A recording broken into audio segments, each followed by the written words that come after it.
Hey guys, it's Kelsey and welcome to my channel. I am a homeschooling mother to 4 children and today I'm excited to share with you what I wish I had known before I started homeschooling.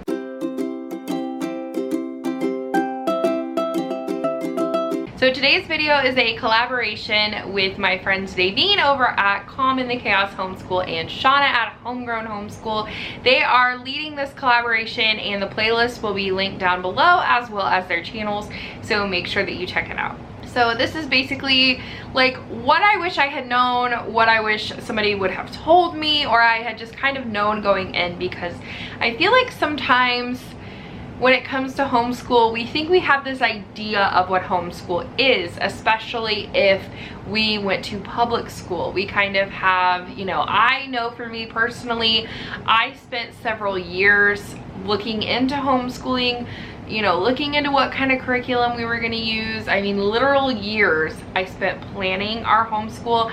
And then when it actually came down to homeschooling, it looked nothing like I thought it would. I spent several years trying to place us in this homeschooling box that I thought homeschooling was. And as soon as we broke free of that, it has just been a much more pleasant, exciting experience. Okay, so the first thing for me was homeschool is not school at home. And I think a lot of people actually, we have gone backwards in this since COVID happened. I think a lot of people thought that, doing e-learning is homeschool, and it's just not. Homeschool is not traditional public school at home. It's a totally different experience. You get to pick the curriculum that works best for you and your children. You get to make your own schedule. You get to totally be the leader of this. And whereas public school, you're, following the school district and the state and all of these things. And while there are state guidelines and things like that that we need to follow, there's usually a lot of flexibility and wiggle room in that. So, you don't have to have a homeschool room. You don't have to do school at a table. You don't have to do school from 8 to 3 every single day. And I think for most homeschooling parents, and I know for me personally, I felt like I needed to do all of those things. I was going to school for elementary education. I had been interning in, the public school classroom. And so I just thought that this is what homeschool needed to look like. I thought we were gonna reap all of the benefits of homeschool while still making it school at home. And that's just not how it is. We do prefer, having a homeschool room where we can kind of keep everything set up. We do prefer trying to do school at the table, but that's mainly just so that the toddler can't rip all of our papers and things like that.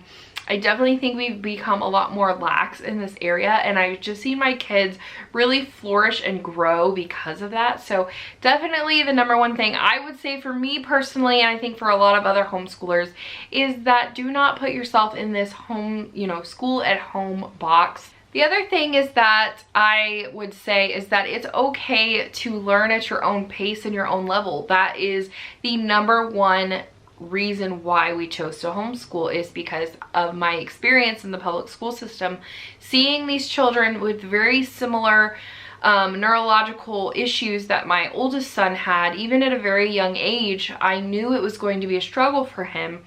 And seeing all of these other children struggle and the teachers not having the resources to give these children what they needed. And so I knew in my heart that I needed to be at home with my son, to give him that one-on-one, to not make him feel like he was less than, because he does not fit that traditional mold of a public school child. So I really took a long time to not get myself worked up over his abilities, his pacing, his grade levels. This is still a struggle for me, if I'm being totally honest. Just this year, he's a grade level behind in math, and instead of jumping right into the next level and trying to play catch up all the time, I decided to chill out, slow down, work through the things that I know he needs the most work in, which for him is his, facts, his multiplication and division facts and things like that. And he is so much more laid back. He is so much more willing to work hard and get his schoolwork done because he's not stressed out every day over, okay, this is going to be hard, you know, I'm not going to understand it. He knows that we are working slowly through this and that when we're ready, we can move on. And so I wish someone had said, it is okay. You know, the whole reason I'm homeschooling and I'm making it a bigger deal than they probably would have at public school, maybe not, I don't really know. But, you know, I was just making it a bigger deal than it needed to be, as far as this is where you should be, but this is where you are. It's okay. As long as your child is making progress and you're both putting in the work, don't focus so much on grade levels and things like that. Just let them work at their pace.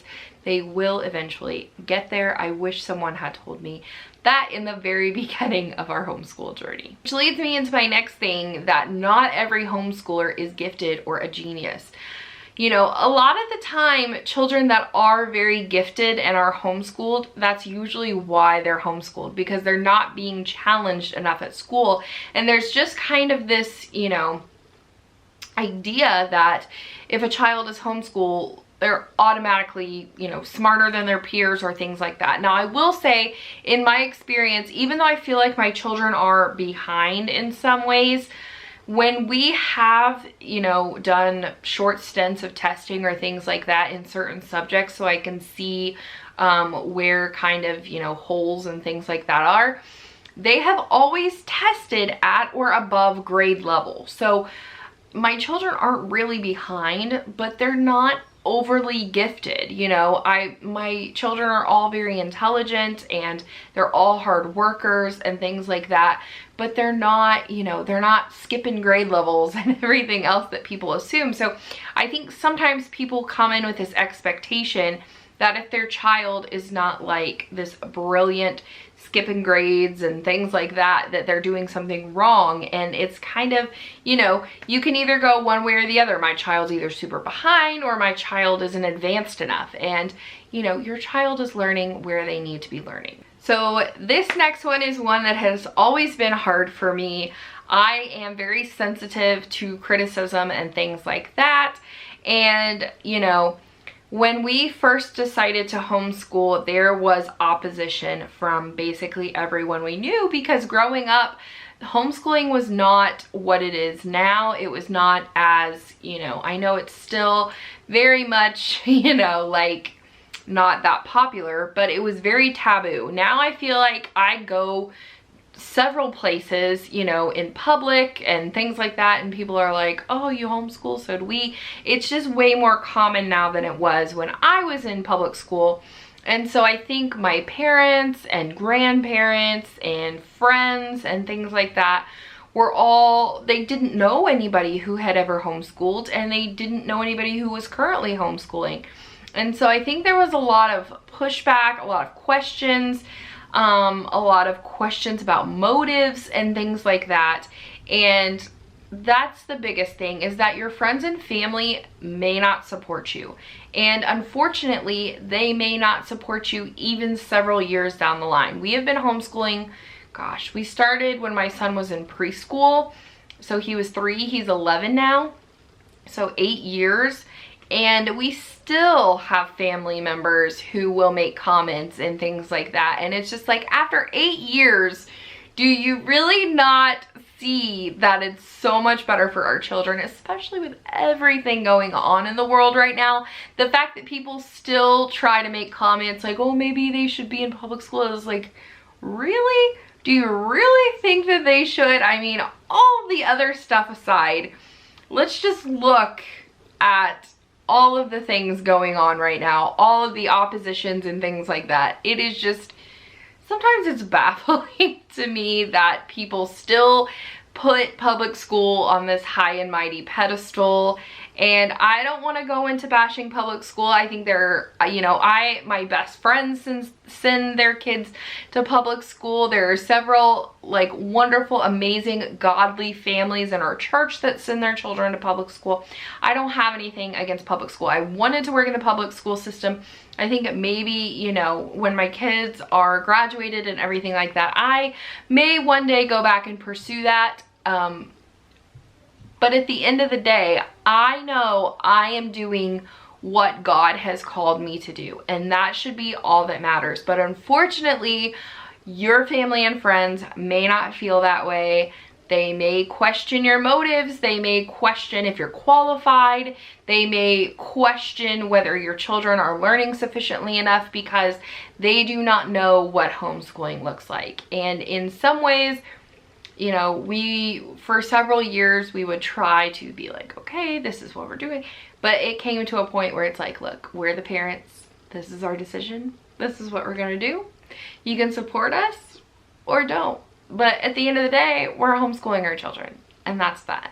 So you know, obviously I have grown in my, you know, walk with the Lord. I have grown in maturity. I have gotten older, you know, so it is what it is. But that is something that I wish people would have told us. I thought everybody was going to be as excited about homeschooling as I was, and they just weren't. And so that was a little bit surprising to me, and still is to this day. I wish someone had told me to embrace the flexibility and freedom in homeschooling.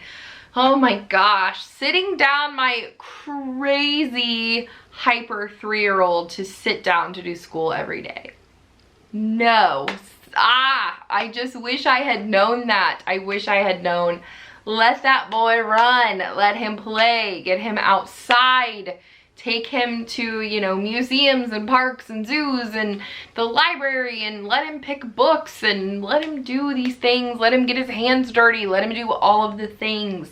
Stop trying to set him down and make him do what you think he should be doing, which goes back to several of the other things. But I just wish someone had said, you need to embrace the freedom and the flexibility in homeschooling.